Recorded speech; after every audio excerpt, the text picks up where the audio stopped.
There are always two ways of looking at a thing. Botticelli, the lighthouse keeper, stares over the rocks, spume and flash until the crash of waves curl to form a shell she grows from. Modest, voluptuous tresses folded around her. The gulls, the bawdy gulls, screech in the angry, randy air. Inside, the other man does all he can to placate the raucous sea. He has thrown amphora to the waves. "What do you want? What am I to do?" he calls. With his knife, he has sliced away one skin, one face. New, young again, he feels strong, strong enough to jump through the rough arch, through the mirage of her, and strike out for the lighthouse, the attainable lighthouse.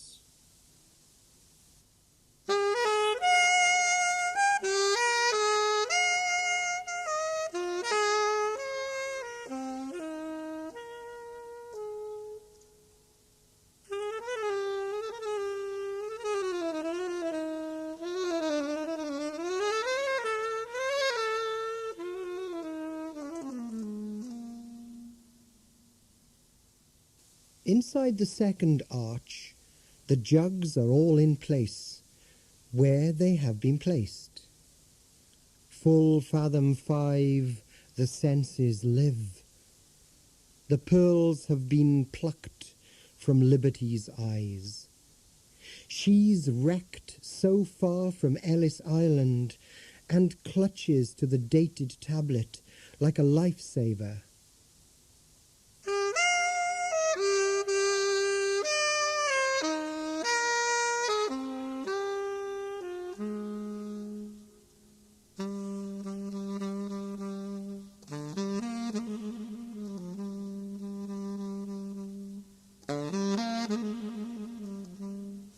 The king's humour bodes ill. The archbishop, as slow as an ox, has blundered in front of expediency with his plodding dogma and dull sermonizing. The air is foul with incense and the dust of cathedrals. His reverence is trussed and bound for the abattoir. The fools displeased the court, his lute's broken. Now he sings a different song, and is unaccompanied. Wise counsel has lost its head, and paid for it at the block. The court and the country holds its breath.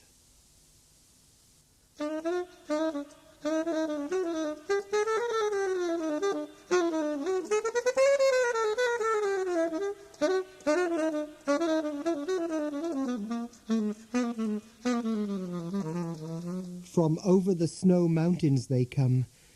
Each night I beat them back, crush and shape them on the anvil of my fear. The whir of their wings like a buzzsaw, their blank totem faces. It was always their land, But the sky was ours. The distant choppers, like the pulsing of our blood, was proof we could survive it all.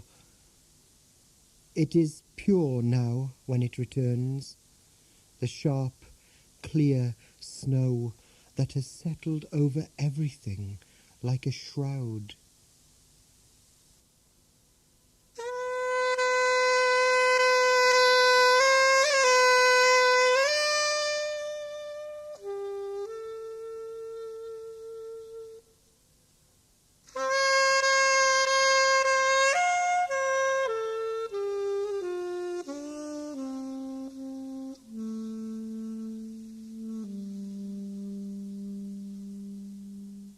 When they have all gone, after the shouting and the noise, I go to the arch and look out. The kind old gardener digs near the beehives. His wheelbarrow has tipped over. I could shout to him, but I'll wait. Grass will grow through the spokes of its wheel. Weeds will close their fists on the handles. There is a garden wall high enough to keep the gardener, the shrubs, the beans inside, but not too high so that, I shall call them giraffes, a giant could crane his neck over and chew the sappy green leaves. The gardener levers the tines of his fork through the earth. Stones, worms, roots will be lifted into the light.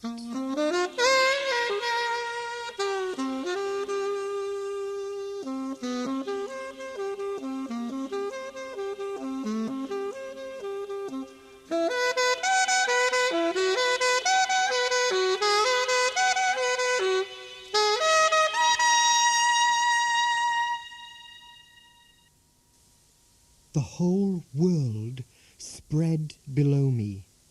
The quilt of sown fields, the stitched hedges, the clustered trees, the river's ribbon, all seen through clouds I could taste. The engine of my flight whirred like wasps after a climbing boy. And then the branch of my belief snapped. I fell back through the arch of our desiring, where the grinning idiot, our earth-bound country cousin, waits, always, with his brush to sweep it all away.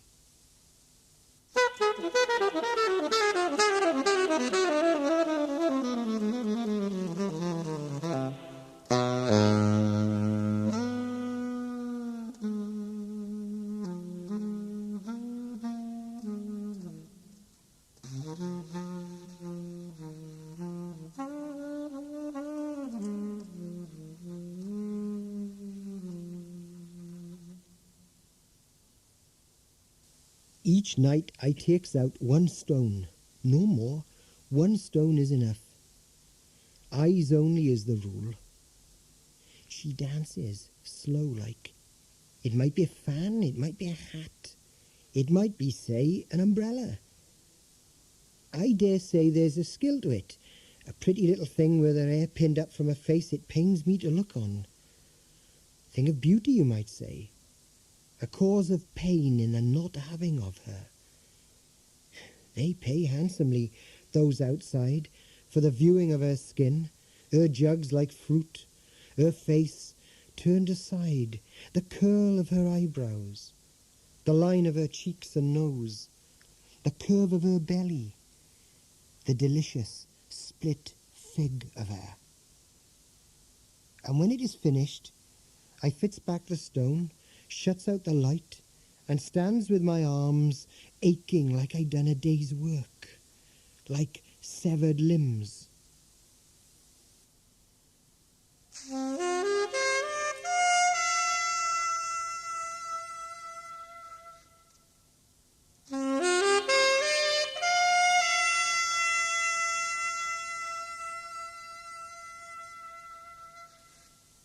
Under the sickle moon I shall be Alice, and follow the svelte rabbit out of the ruined tower, passing to the arch where, huge, I find the medicine and spoon. A spoonful, a spoonful. It would be so easy here and now, the stars at my back, the rustling trees with their advice, the moon a slice of used light. The music of leaves washes through me. I know that there is something immense I must do. Something. There is a device on the handle of the spoon that the craftsman has cleverly engraved. An apple ripe on the branch, which a hand should close around.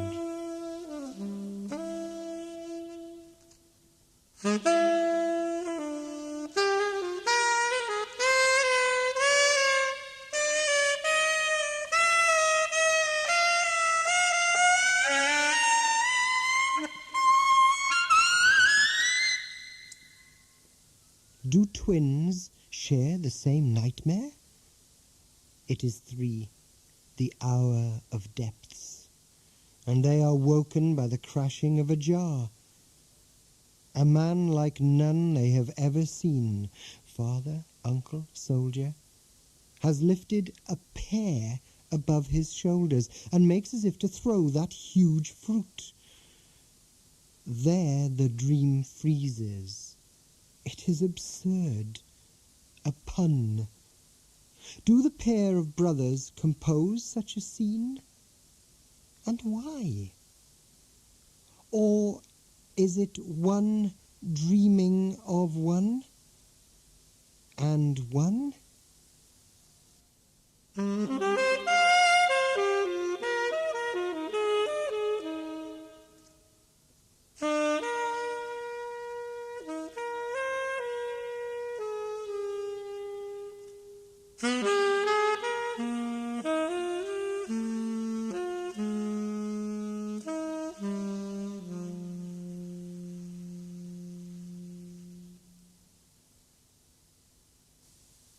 If she would be a fisher of men, let her cast from the rocks and try her hook and line to the seaward and the land.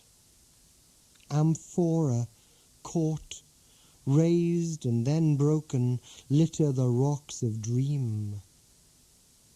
In some room he lies, stiff Christ in deposition, his scarred hands and feet, his wounded heart. Of this she knows nothing, for she has the skies, the prominence of rocks, the sea with its pillar of rain moving like a curtain. Soon the evening will turn chill, and she will lift up her skirts, return to the house where she finds there is an exquisite vase the maid has broken, and where the gardener, hearing her scream, has left against the kitchen wall his careless spade.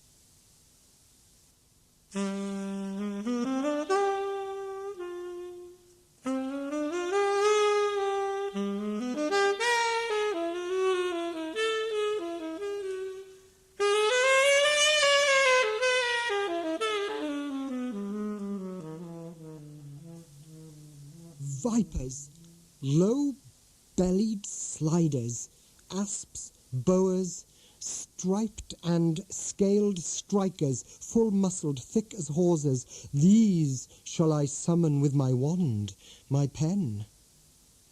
From the height of my age, all that I have achieved, such mosaicked coils, diamonded ropes, I will offer as necklaces for my critics. All this, and lightning. The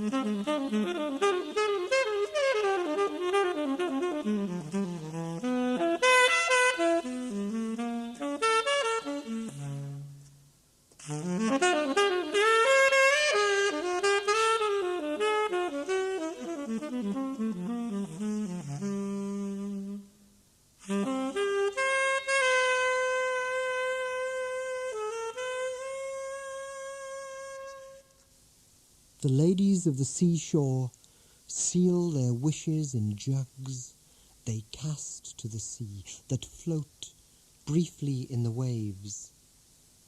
The sea grows rough, and none will ever be found on a distant shore by a man hungry for love and the words of a woman's imagination. He is cold, and the night weighs on him like a damp cloak. His wife coughs, and his children have the eyes of yesterday's fish. The ladies of the seashore watch the sea turning white with anger. They dream of captains of the world who know its taste is salt.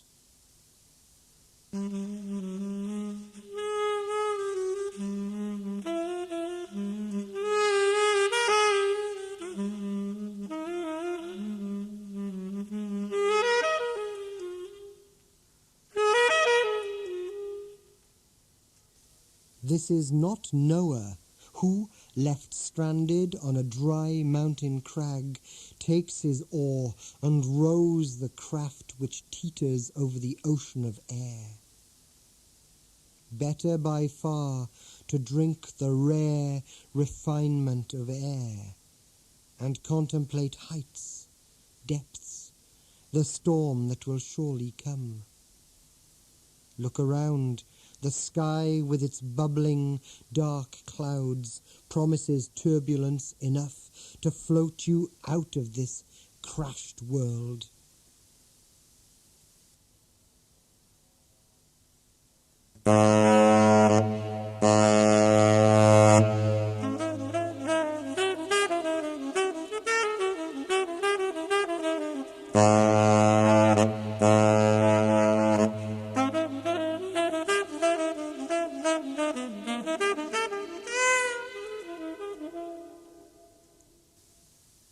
Overboard! The wet deck, the shaky rail, the river in spate. Overboard! The passengers crowd to the side and scream at the churning waters. This is the dream of the steamer that paddles each night through the arches of the almshouse on Blackwell's Island, where John Bard, painter of the Hudson Fleet, the rich man's yachts, the honest cargo men, the Clermont, the Alida, Spartan, the boats on wheels, is dying in crazy confusion. Far from his paints and brushes, far from someone he thinks might be his brother James, who does not call, who has not called since 1850. These 6 years. So how could he be?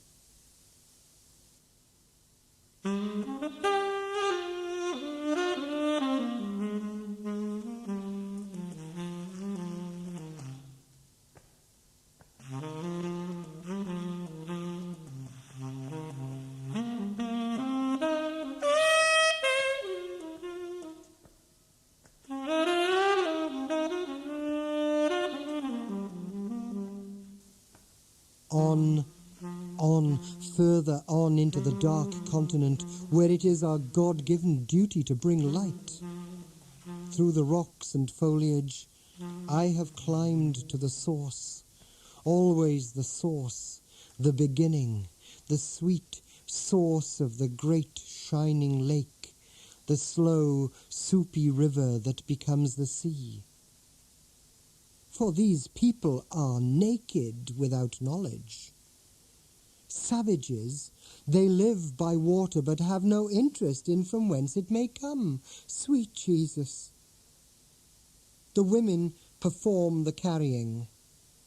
Dark creatures, they come from a darkness which our naming of things shall unveil for them. But for their darkness, this could be an Eden, and she an Eve, though fallen. These hot nights I am disturbed by dreams.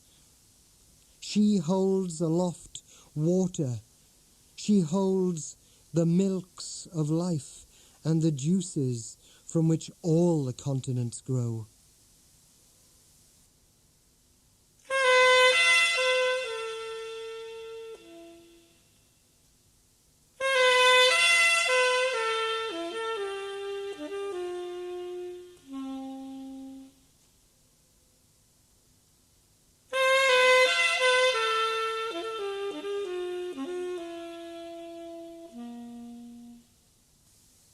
On the seventh night, again the vessel placed beneath the tree.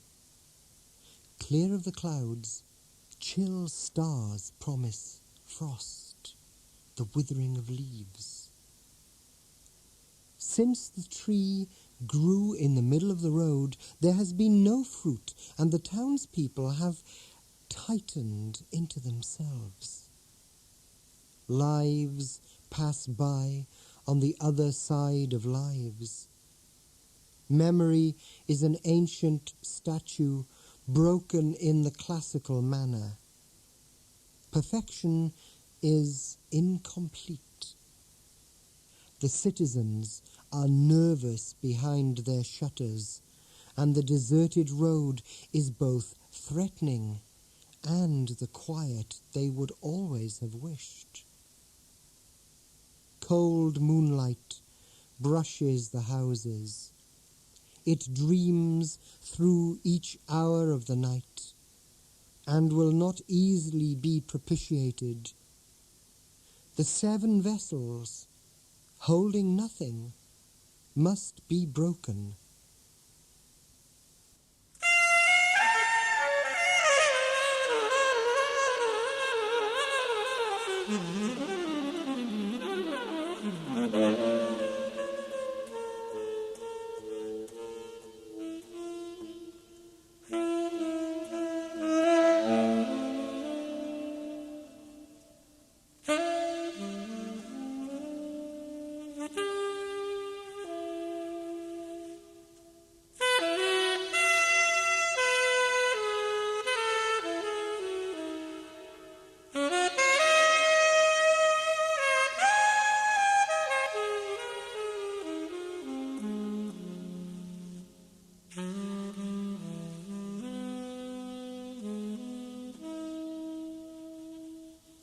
This was not meant to be. I thought that we were on lines to some kind of place together, some heights we both could see. But there, like a mammoth, was the tusked imperative of common sense. Derailed, a tangled mess, I felt upended. And then we stopped using words. Into the icy quiet of our aftermath, only the sound of your chair creaking as you bent to pick up the pieces of a broken coffee cup.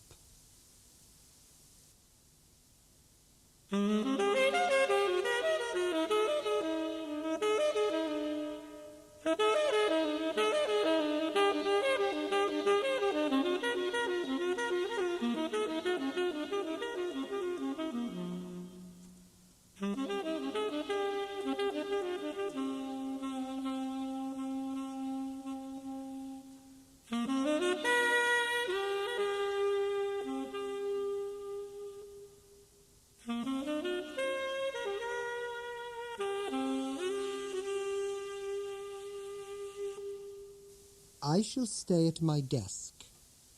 I have listened to the tales.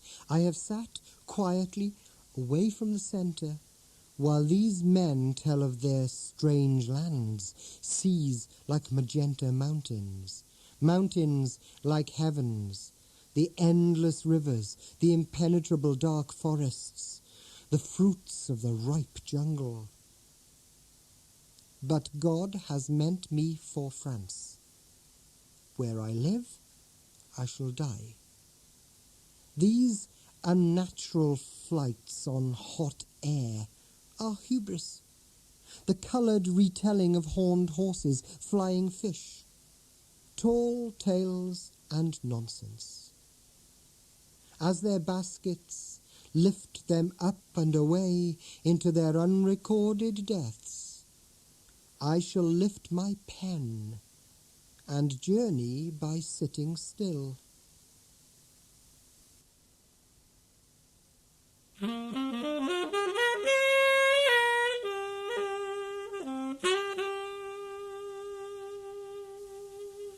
Adam the apple gatherer. For a week of myths he has walked into her dreams. Over the sea, over the rocks, under the shooting stars. He is perfect, as a statue is perfect. His body smooth as marble, though the apple twig he carries is precarious and absurd. Clothed and jewelled, pillowed in repose, she is the guardian of the fruit, of the jugs of wine. He is a lovelorn boy, and will not judge her.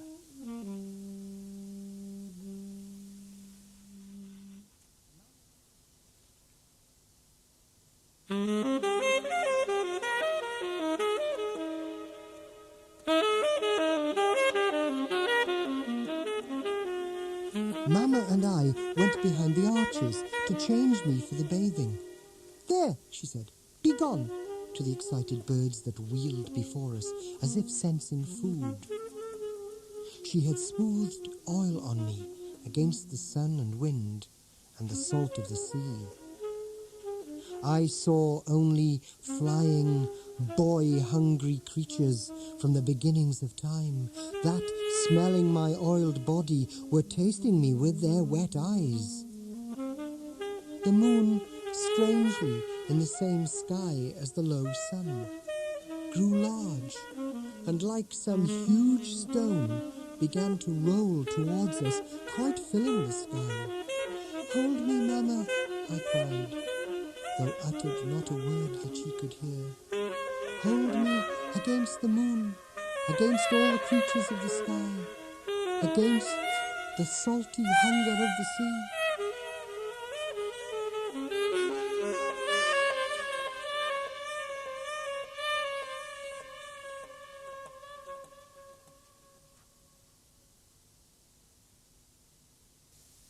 In the Hotel Timad, it is quiet, but for the creak of floorboards in the room below. In Treboul harbour, the boats knock one against the other. He has smoked the last of his hoard and has taken to eating the dross. This is Kit Wood's opium dream. All his oils and canvases are not more to life than a stiff photographist's posed woman disembarking, the wind blurring forever her scarf and shawl, so that she seems as if taking flight out of his frame. She wavers between her pet dog on the quayside and the souvenir amphora they peddle along this coast. She will be gone before the light can work to fix an image in his box, and already the 4 Chinese acrobats descend from an empty sky like some apocalypse. They swing from the belly of the dragon and will take away each one, woman, photographist, dog, the gangplank itself, leaving nothing but silence and the empty vessels.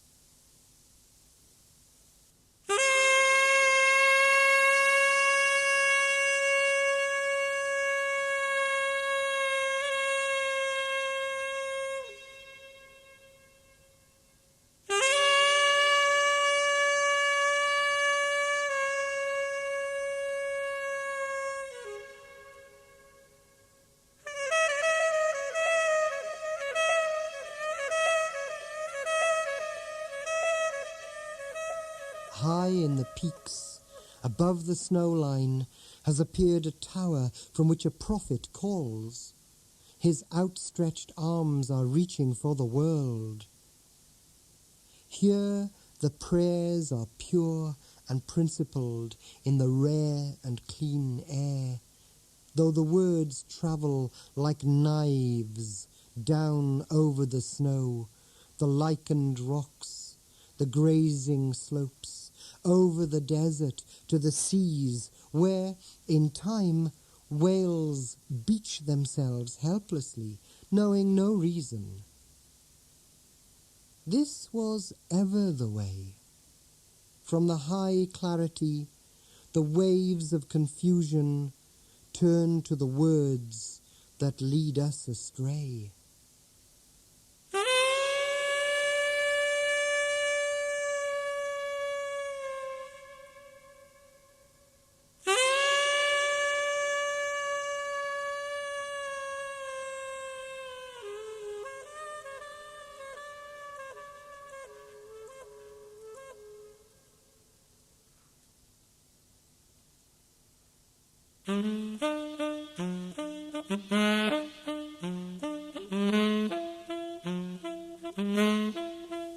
After the dwarf gladiators, the bladed chariot races, the monkey crucifixion, today the emperor puts on the spotted horse.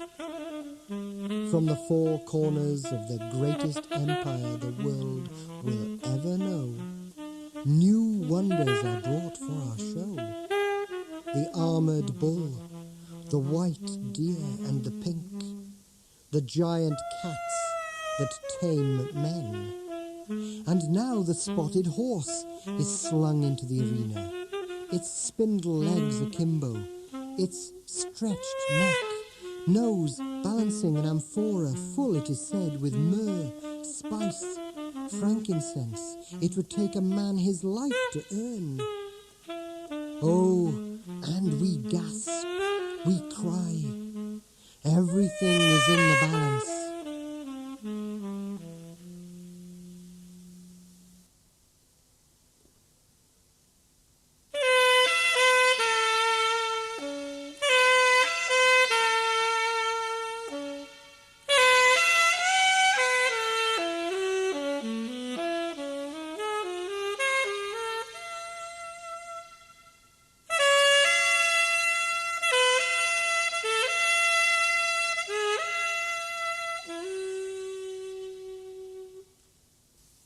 These afternoons, Stella takes me out for the air. Past winter, the ice holds for much of the spring. We go further each day, for she says I grow lighter and that pushing me is no more than walking. Perhaps she is right. Or perhaps it is that she grows stronger. When the sun breaks, the ice hits one like a cold desert's glare. As we go further, the trees and the house disappear, and we are truly in a desert. Back there, the dog waits. He will bark and jump when we reappear. These afternoons are my freedom in the crisp air where everything becomes clear. Why then do I feel this burden? And why is there this weight on me like the grip of many arms, from which I fear I shall make no escape? And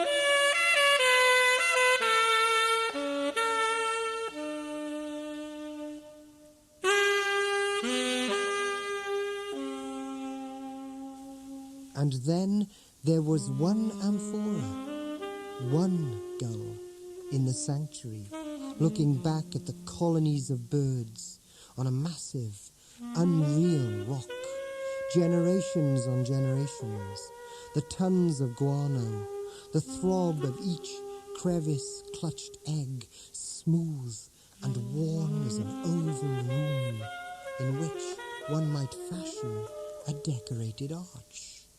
One amphora, one gull. One cannot imagine flight.